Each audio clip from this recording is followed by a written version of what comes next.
Great. So I think we should start. My name is Jamie Myers. I'm the Research and Learning Manager at the Sanitation Learning Hub, and it's my pleasure to welcome you all to today's webinar, being hosted by the Sanitation Learning Hub, based at the Institute of Development Studies. We're very excited to share with you today a new monitoring and evaluation guideline and framework for rural sanitation, which has recently been published by the Sanitation Learning Hub and funded by SIDA, the Swedish International Development Cooperation Agency, and UNICEF. We embarked on this piece of work with the aim of encouraging stakeholders across the sector to take a more comprehensive, comparable, and people-focused approach to M&E and develop M&E systems which responded to the SDG 6.2. So looking at area-wide outcomes, seeing who is not benefiting from interventions, as well as looking at the quality of the service over time. And we've tried to incorporate all that within these two publications. The framework and guideline have been developed by Andy Robinson, who's with us today, with inputs from representatives from organizations across the rural sanitation sector. So before I hand over to Andy, who's going to talk us through the aims of the publication and how they can be used, I was just going to give a brief overview of today's webinar and introduce some of the key features of the platform we are using today for those who may not be familiar with it. So regarding the schedule, we're almost at the end of my very brief introduction. I'll be then handing over to Andy, who'll be introducing the guidance and framework and talking us through it. We then have a short Mentimeter, which I'll post into the chat at the time, followed by short reflections from Ben Robinson, who's the Planning, Monitoring and Evaluation and Reporting Advisor at WaterAid, and Joliane Mollet, who's a WASH specialist based at UNICEF's Western Central Africa Regional Office.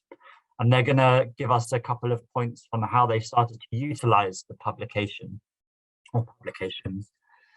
We'll then have some time for questions before we end with a very short wrap up. So regarding features, please do add any questions you have to the Q&A box rather than the chat. That would be great. And please do add questions during the presentation. That makes my job a lot easier when it comes to the Q&A session. But yeah, keep questions in the Q&A and we can have any general chat, so ideas or introducing yourselves using the chat function.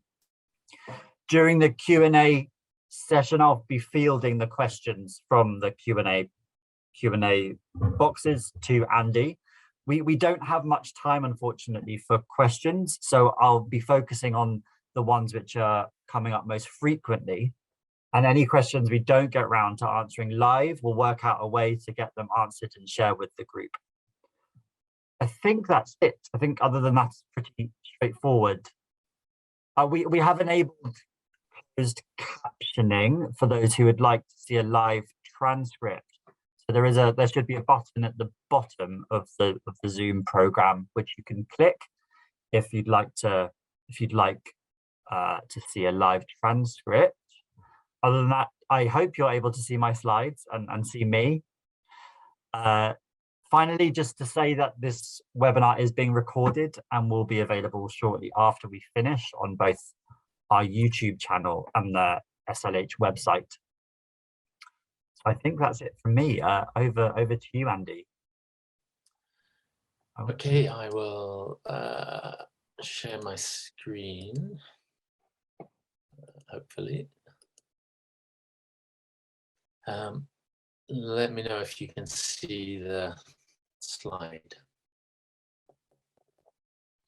That's great. Yes, we have your slides. Okay, great. So I've got about 25 minutes. I'm notorious for talking too much and overrunning, so I will try to keep to time so that we have time for questions and things afterwards. Great to see a good mix of people in the participants, including a few names. I saw Andres and Frank and people who've been involved in sort of reviewing all this work right from the beginning, and Ben as well.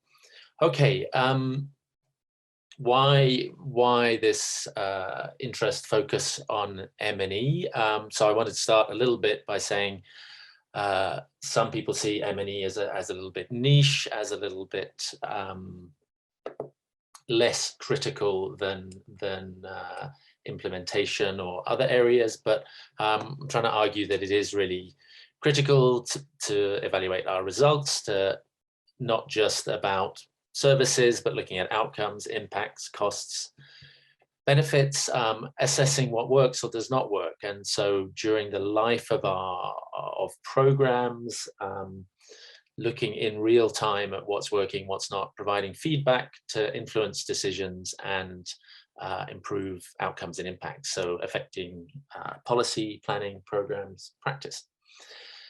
So we hope ultimately that we're going to have better use of finance resources through good M&E. And we're trying to remember that this is all not about the sort of numbers and details of the M&E, but ultimately about services for people and public health. So important not to get lost in the detail. Why is my slide not changing? Okay. Our main aims, obviously, the monitoring and evaluation requirements are changing. We have the SDG sanitation target that has prompted a lot of people to look at safely managed sanitation, to think more about equity and inclusion. But we also have ongoing research, improving knowledge, that is changing the way we do things and giving us new objectives. Area-wide programs are becoming important as we look to achieve universal service targets. So we're looking at large-scale monitoring systems across entire areas, which brings in issues around quality and reliability. So the guidelines in these documents are talking about the use of verification, quality assurance system, having checks to look at data quality and reliability. Equity and inclusion. Some systems are weak in this area. So we've got a couple of sections in the documents talking about how to do monitoring and evaluation of equity and inclusion better, looking at who is marginalized, different tools, how you disaggregate data and findings, and looking at accountability downwards. Are people satisfied? Are they participating? Are they empowered? Safely managed sanitation, another big section within the documents. Here we're shifting from previously looking at access, whether people had a particular type of facility, to now getting interested in pathogen flows, excreta flows, what actually happens to the excreta. So this means we're looking at safe containment, whether pits or tanks or containment systems become full, and what happens when they become full. Is there emptying, disposal, and is that all safely done? We're also trying to look more closely at how to monitor behaviors. Difficult, but we've tried to propose some better indicators, looking at composite approaches, encouraging more observation. And we're also touching on M&E of higher level areas, looking at governance, system strengthening, process monitoring,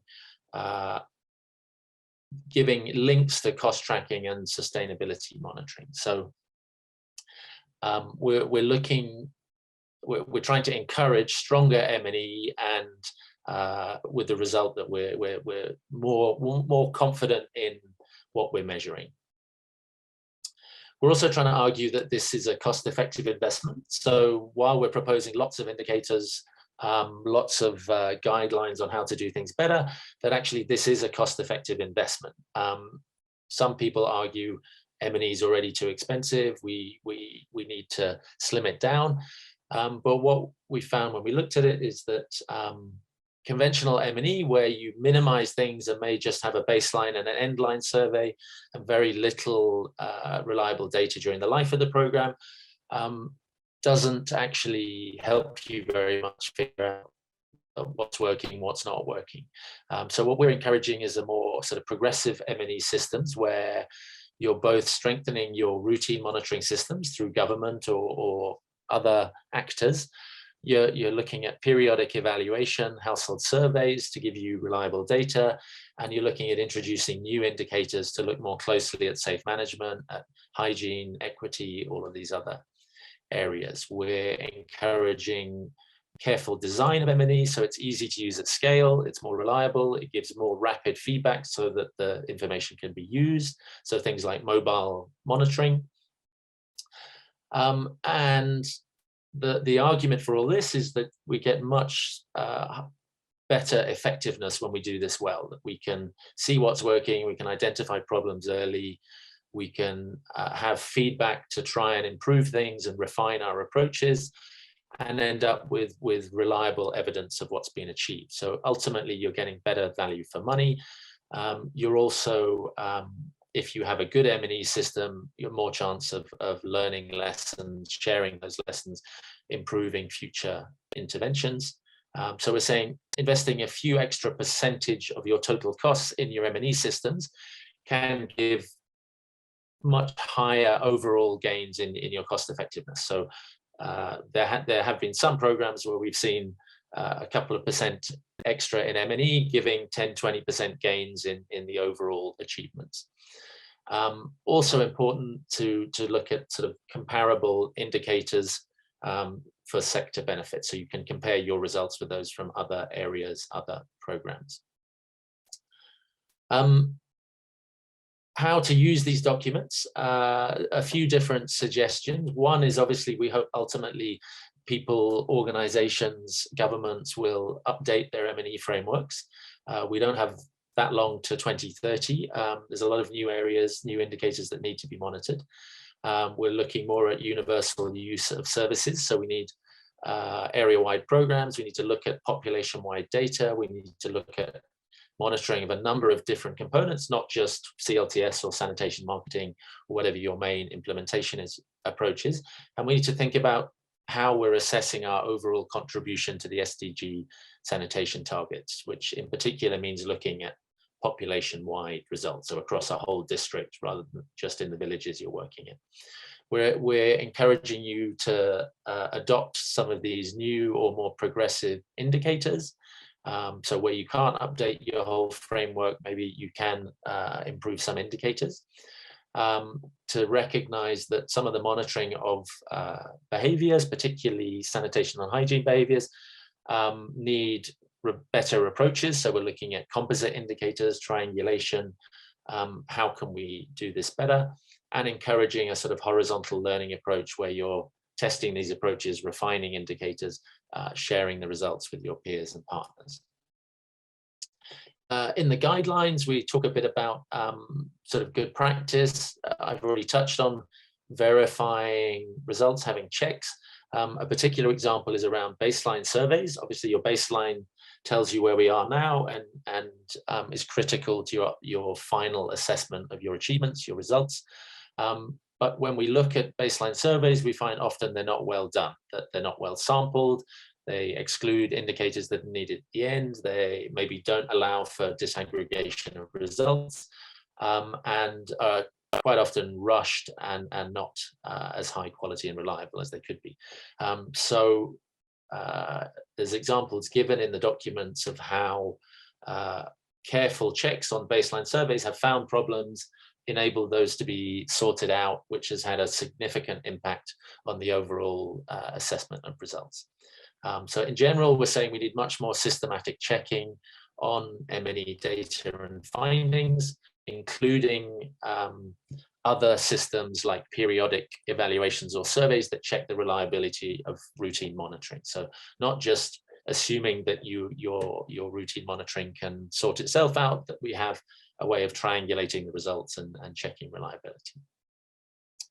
Who's all this for? Governments, organizations, programs, projects. We had quite a broad aim.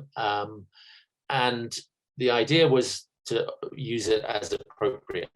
Some people said it's a useful reference guide just to look at indicators, but we're also hoping that it can inform longer term improvements to M&E frameworks.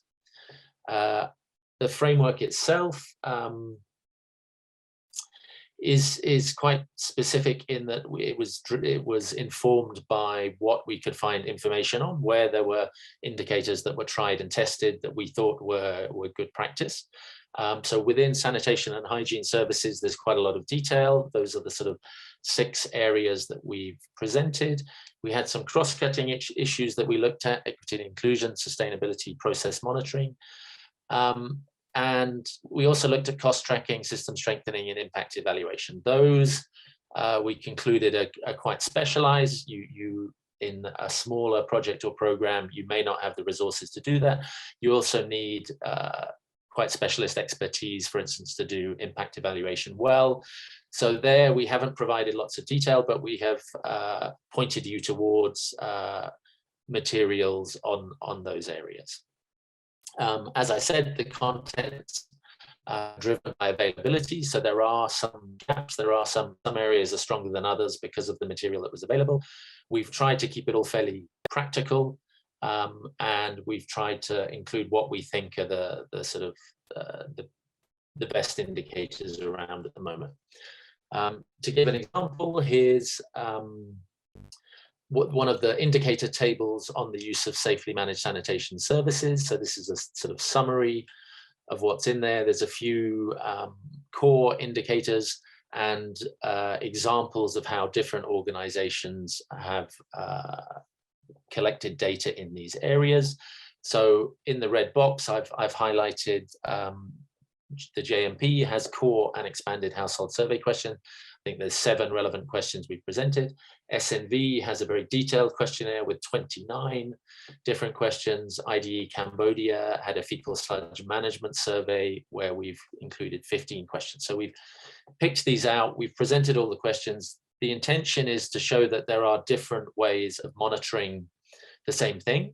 And some of them may be more or less relevant to you. Some may fit better with what you're already doing. So we haven't tried to say one is better than the others. We've just said, here are some different ways, all of which we think are good practice, that you can get to these things. I've done a bit more just to show you that the S&V example, which, as I said, had 29 questions, a lot of different questions. The point being, to look at something like safe containment, you can't just ask one question. You need to observe, you need to ask some questions. So the green boxes show the sort of detail of the questions. I realize this is very small, you won't be able to read it. On the right, I've kind of summarized broadly what the different areas of questions are asking about. So at the beginning, they're saying, is the toilet in use? Is it functioning? They're then asking, where did the feces go? So do you have a direct leach pit, an offset leach pit, a double pit, a watertight holding tank, a septic tank, all of those. Oh, I'm just seeing my video has frozen. Looking at whether that containment is sealed, whether rats or flies can access it, looking at the type of containment, and specifically looking at whether there's any leaks, overflows, or flooding out from containment, which is a really critical part of safe management, which previously has not been well monitored. So these are sort of new areas that we think everyone should be looking at to monitor safely managed sanitation services. They also go in a bit more detail to what happens during the use of the containment system. Is solid waste added? Does it get emptied? If it is emptied, how was it emptied? The contents, are they used or processed in any way? And finally, is there a risk of groundwater contamination? So look to see, do you have safe containment? Are there any off-site services? Is it emptied? If so, is handling and disposal safe?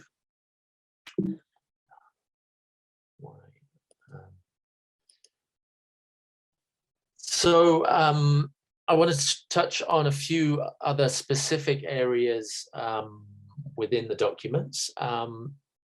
I have presented some of this before, so apologies to those who've come to one of the other presentation sessions. First one is around elimination of open defecation. We've included a question in the documents from the Research Institute for Compassionate Economics in India that did some really interesting research looking at how you ask this question, and found that the sort of standard JMP question compared to the question that they've proposed, which is at the bottom of the slide at the moment, resulted in 20% higher reports of open defecation. So there's two elements there. One, they actually have a balanced question where they say some people defecate in the open, some people use latrines. Where do you and your family defecate? And they say the last time you defecated, did you defecate in the open or use the latrine? So they're opening up and trying to reduce what we call social desirability bias, that people know they should use a latrine. So if you just ask, do you use a latrine, they may alter their response. The other thing it does is it actually asks about every member of the household. So we're not just taking an aggregate household response, we're actually asking person by person. So saying these sort of newer questions are giving much better results, much more realistic assessments of open defecation. Child excreta disposal, obviously related, and the rice question does ask about children specifically, but other research showing that self-reported behavior tends to over-report safe child excreta disposal. The Global Sanitation Fund did a series of different approaches, surveys to look at this. So they had a female caregiver survey. So they specifically asked female caregivers of young children, how often do they defecate in the open, and other questions about their sanitation practices. They observed the presence of human and animal feces in the compound, and they actually had structured observation of practices within the household. So they had observers who went to a small number of households and looked at what people did. By looking at all three of these sources of data, they were able to get a much better understanding of what actually happens in those households. Hand hygiene. I'm suggesting here that many programs don't monitor hand hygiene well. Many programs don't quite know how best to monitor this. Because it's difficult, people say maybe we should just check whether there's a facility. But there is good research out there now showing that the presence of a facility does not tell you enough. It's critical when people wash their hands. Do they actually use soap? So UNICEF Indonesia developed a composite indicator that has several different elements that they look at, and they found a significant drop in their assessment of hand washing practice when they used the composite indicator. In red there, when they actually looked at criteria for hand washing with soap at critical times related to children, so after cleaning child feces, before preparing food or feeding children, it dropped from sort of 71% reported right down to 4, 5, 6, 7%. So saying these sort of better approaches to assessing hand hygiene give dramatically different results to some of the simplistic indicators. I've already talked about the GSF having both self-reported practice and observed practice. Again, for hand washing, that generated interesting data. Another example, SNV Mozambique, they did a big hand washing campaign, monitored after 6 months to find that there'd been no change in the presence of hand washing facilities or the use of soap, which actually led to them redesigning the promotion campaign and doing another survey 6 months later where they found a 15% increase in the presence of facilities, and they kept monitoring and gradually improving their practice over the remainder of the program. The point being that we need to do this more regularly. We need to look not just at facilities, but actually talk to people and try and understand better when they wash their hands.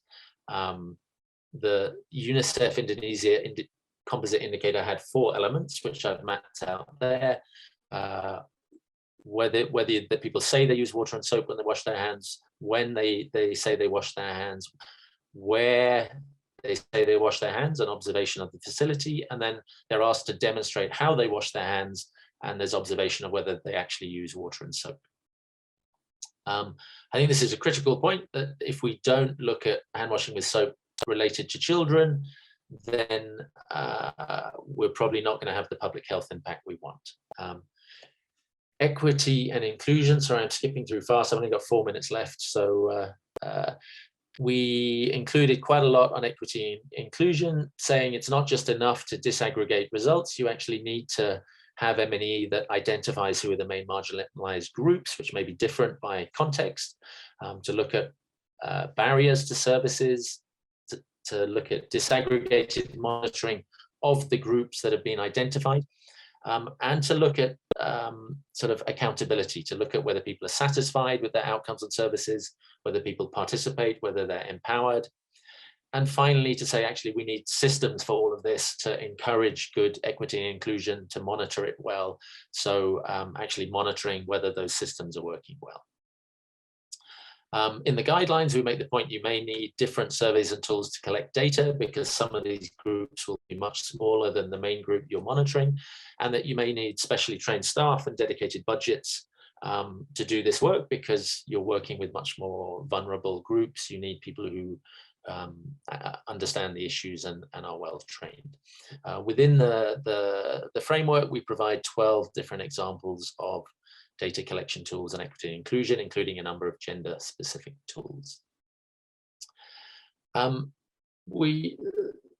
is a fair amount of guidance in there too. So we've put in some sort of general monitoring principles that are taken actually from some UNICEF guidance on menstrual hygiene that had some really good sort of generic principles for each phase of your monitoring. So looking at planning, development of indicators, testing, data collection, analysis, and use.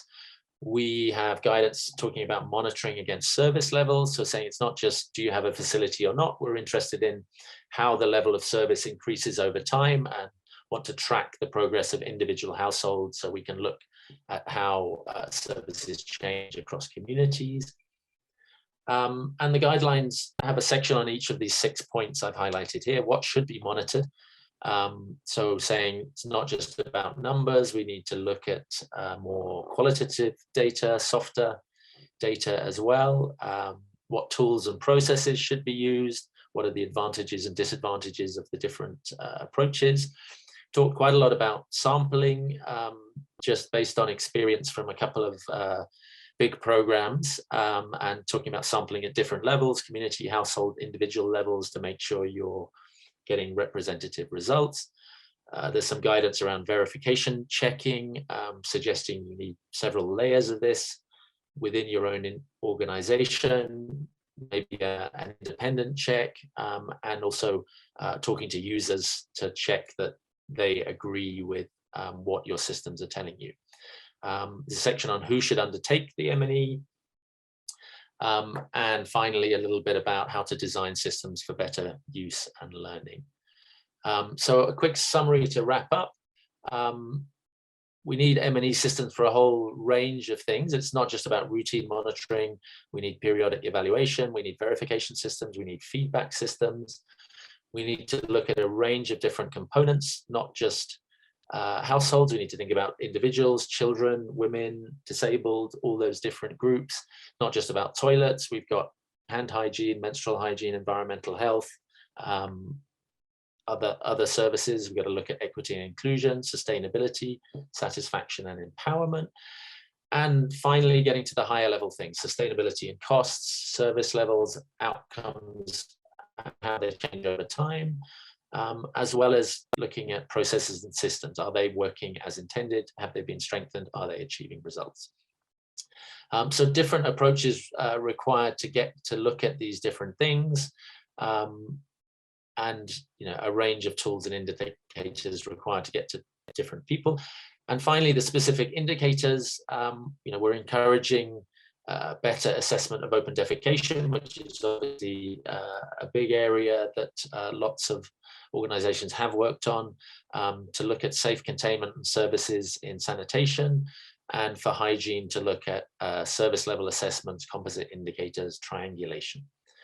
I will stop there, 25 minutes. Thank you very much for your interest, and I look forward to your questions. Great, thank you, Andy. That was very much a whistle-stop tour. Yes, a bit high speed, apologies. No, it was, this session was always designed to be very much an overview, and we do encourage those who are interested to delve into the documents because it is extremely comprehensive and lots of detail in there. But yeah, can we have a virtual round of applause for Andy, please? That would be great. So we do have a bit of time now for a Menti.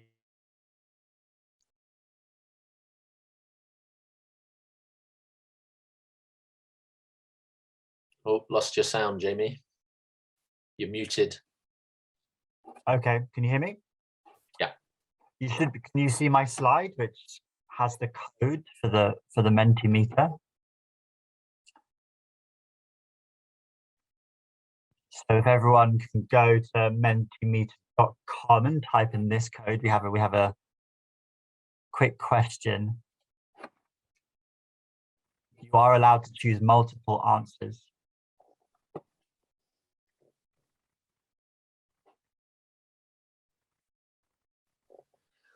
And then we can see the results as they come in.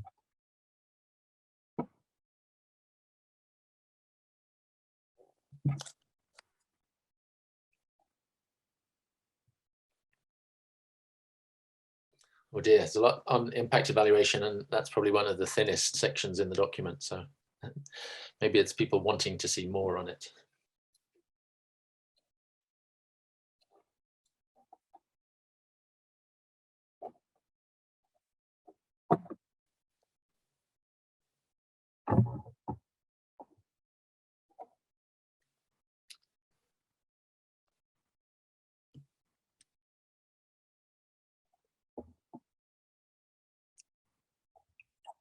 Equity inclusion seems strong. Yeah, well, but good to see that there's actually, there's actually votes for every section we put up there. So at least some interest in all of the areas.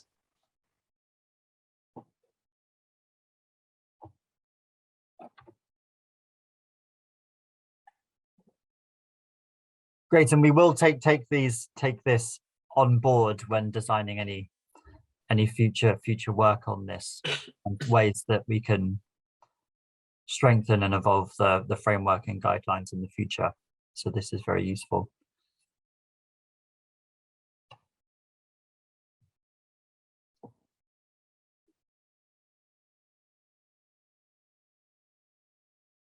Fantastic, thank you. Yeah, so we have a strong interest in equity and inclusion, impact evaluation, actual guidelines, and sustainability, and safely managed services. Yeah, that's great. So thank you for that.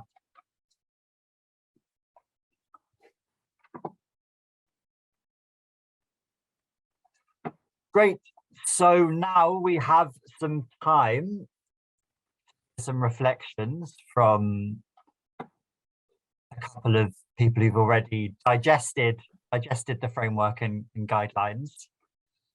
So I believe we're going to hear first from Ben.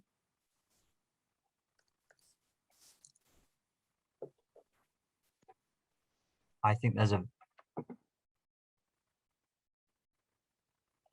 At WaterAid, the first thing that we've done with this guidance is we have a monitoring and evaluation community of practice. So we've shared that guidance amongst our community of practice to use as needed, and also, of course, this webinar. So hopefully there are a few WaterAid colleagues also joining us today.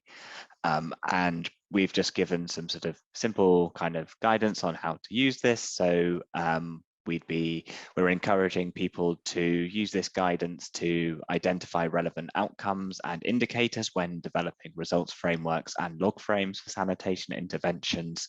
And also we think there are lots of great examples in this that when people are developing their data collection tools to monitor against those indicators, that they can also use and identify the ones that are most useful and appropriate for them.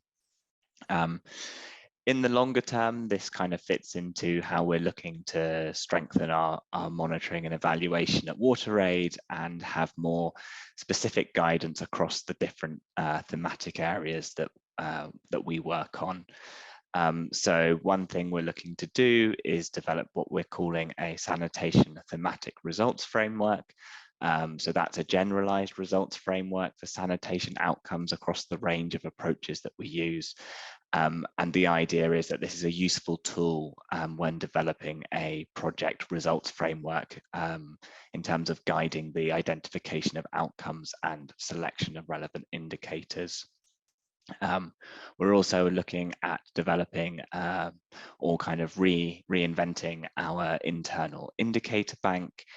So when looking at sanitation indicators, we would be drawing heavily on this guide to provide information about which indicators to use, for what purpose, how to calculate them, and other important information.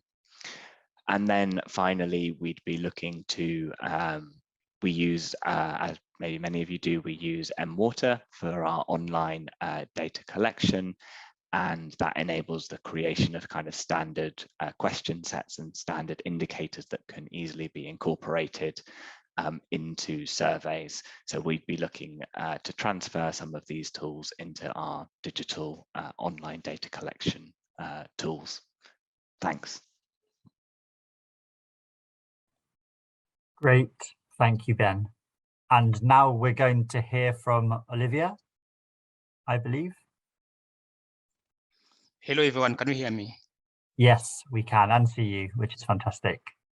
Yes, I'm really happy that you organized this session. Actually, the guideline is really useful, and I was just even thinking whether we can organize more sessions for dissemination. And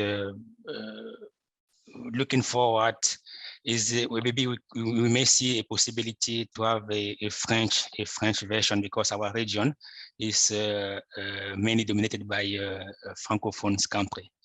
So that being said, within UNICEF, we just developed our 2022-2025 strategy plan, and the WASH fills into goal area 4. And we do have some indicators related to sanitation. Firstly, at outcome level, we have the proportion of people using basic sanitation and basic hygiene services. And at the output level, we have the number of people reached with basic sanitation with UNICEF intervention, as well as hygiene services. So we are pretty sure that the guideline will help to collect data related to these indicators. In West and South African region, we work under the Key Result for Children initiative. And with this, the framework, sanitation is linked to KRC 8 and in open defecation. And for this, we have 2 outcomes. The first is related to the proportion of people practicing open defecation. And the second indicator is related to the number of people practicing open defecation.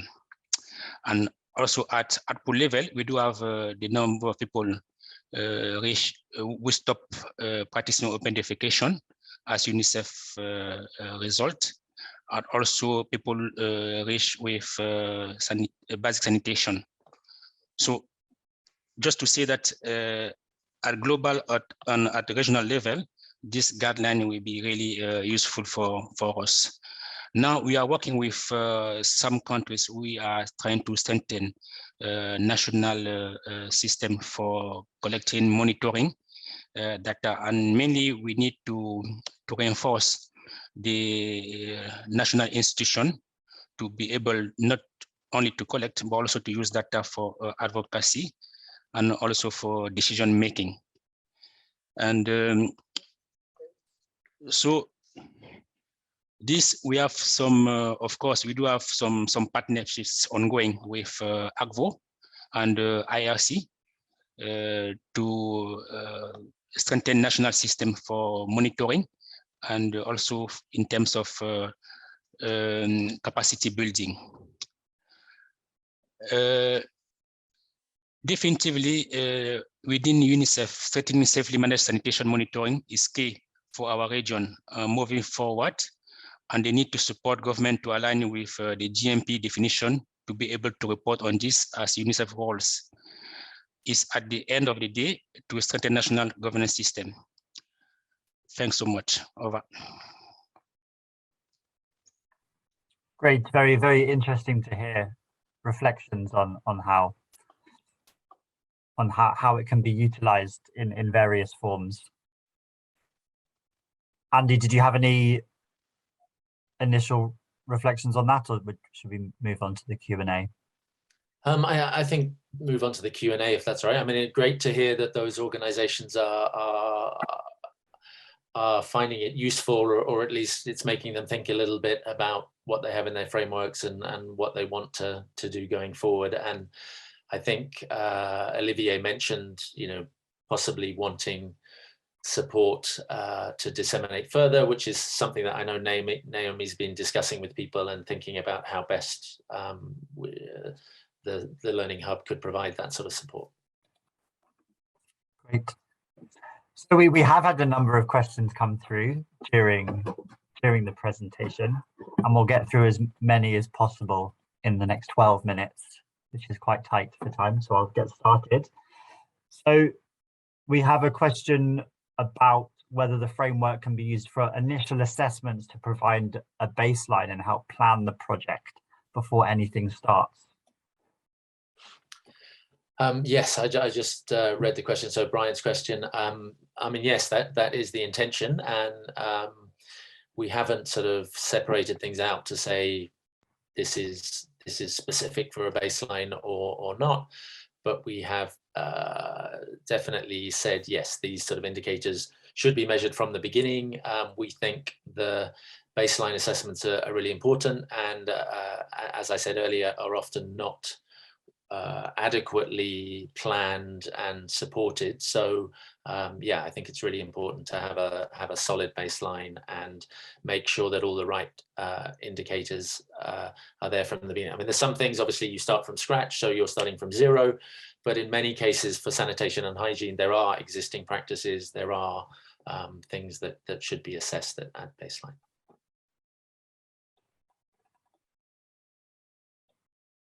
Great. And then we have another question about bacteriological testing of water sources. And could this be important for monitoring open defecation behavior or toilet use? Yeah, I mean, an interesting question. I mean, we didn't include things on water quality. We did, it was discussed, but we felt that's much more under the water supply area. I mean, I understand why you're asking it because of the risk of groundwater contamination. So we have included, I mentioned earlier, questions, for instance, SNV within their safely managed sanitation include questions on to help assess the risk of groundwater contamination. But those are much more looking at the type of soil, the risk of whether of transmission and contamination.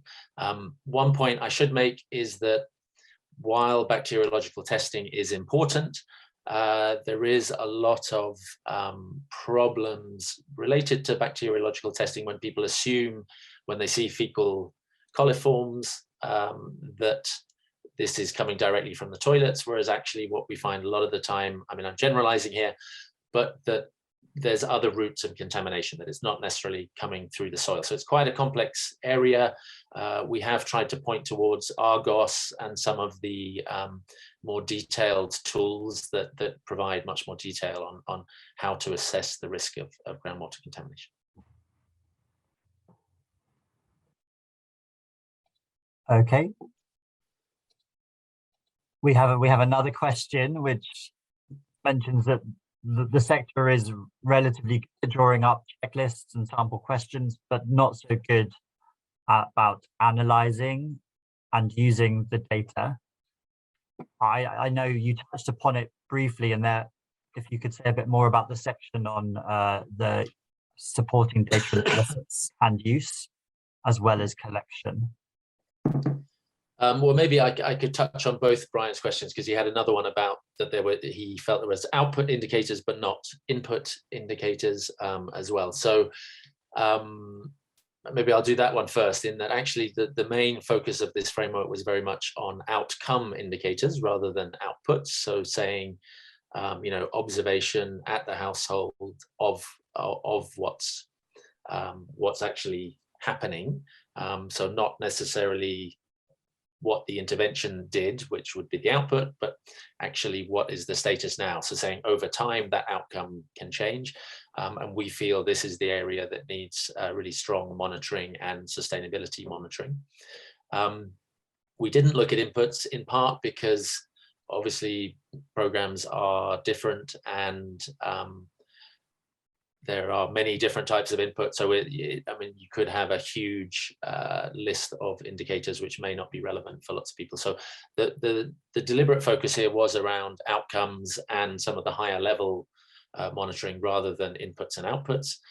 Analysis, yes, it is important, but again, I didn't find a lot of sort of good practice to say, here's the best way of analyzing your data. So what we put in is very generic. But if you can point us towards some good materials on data analysis, that would be good. I did actually point towards one of Brian's documents, which is a very detailed WEDEC document on how to develop indicators, how to set up your monitoring systems. But yeah, interested to hear if you have any ideas on that.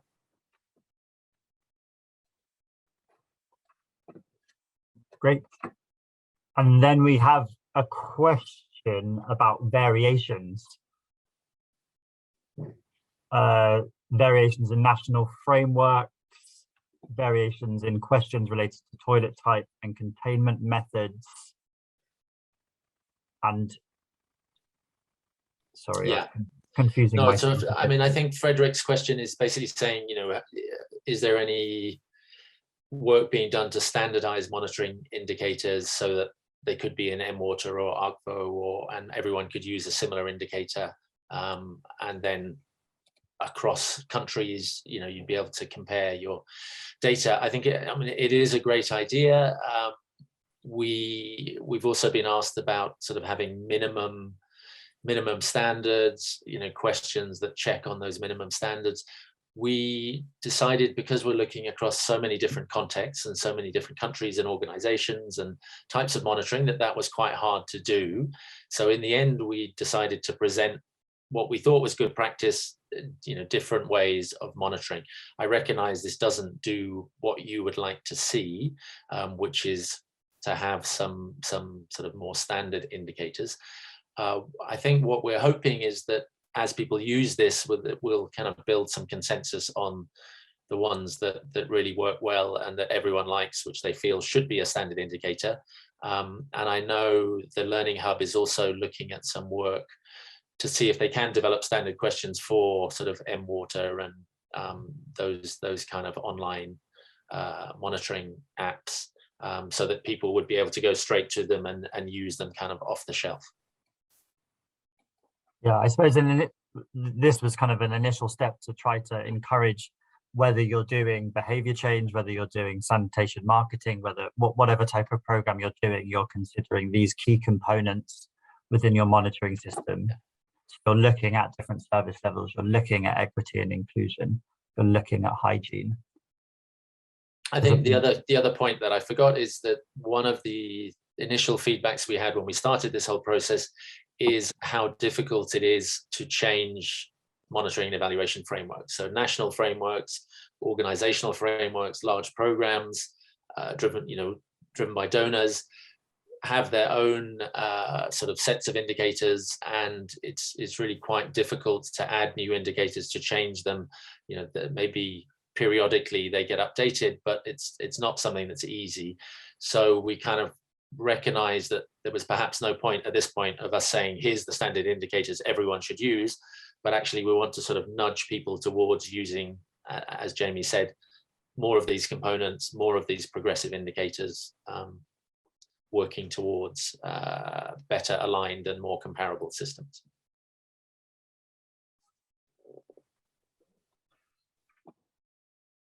Great. There are a couple more questions which I will include in my wrap up. We do have a hand raised.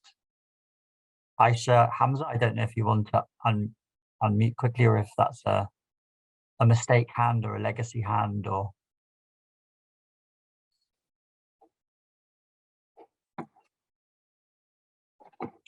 Okay.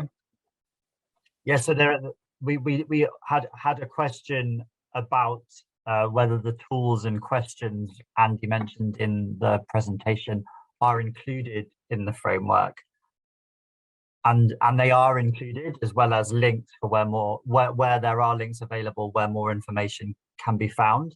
But I believe, Andy, all the questions mentioned in the presentation are detailed in the framework.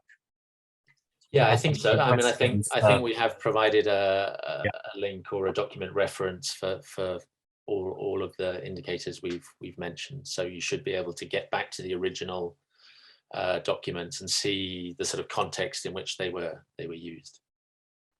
Yeah, and then we had another question about a feedback platform for those who wish to use the guideline and framework in their own program to capture learning and feedback.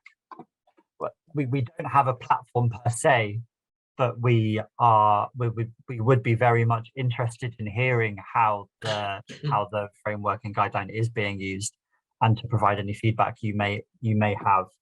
So yes, there's no official platform, but please do get in contact with the hub if you are using it, and we'd be happy to hear more and spread learning around how it's being used and utilized by different organizations in different countries at different levels. Can I just to comment on that? I mean, I think that's a really great question, and it is something that we discussed at the learning group meeting a week or two back. So there have been discussions with between the Gates Foundation and the JMP to develop a sort of feedback platform like that, not just about the sort of use of indicators, but actually saying to make things a more kind of living documents where people can propose new and better indicators as they discover and develop them.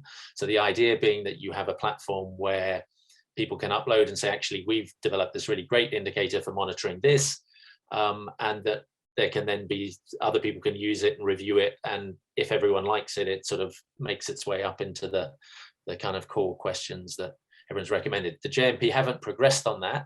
And at the discussion 2 weeks ago, we said, well, maybe that's, you know, the Learning Hub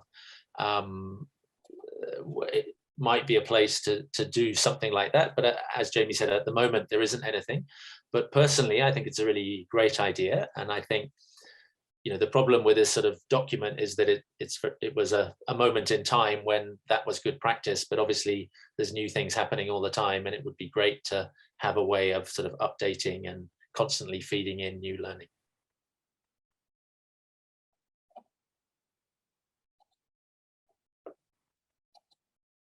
Great, thank you. Any final questions? We have a couple of minutes left.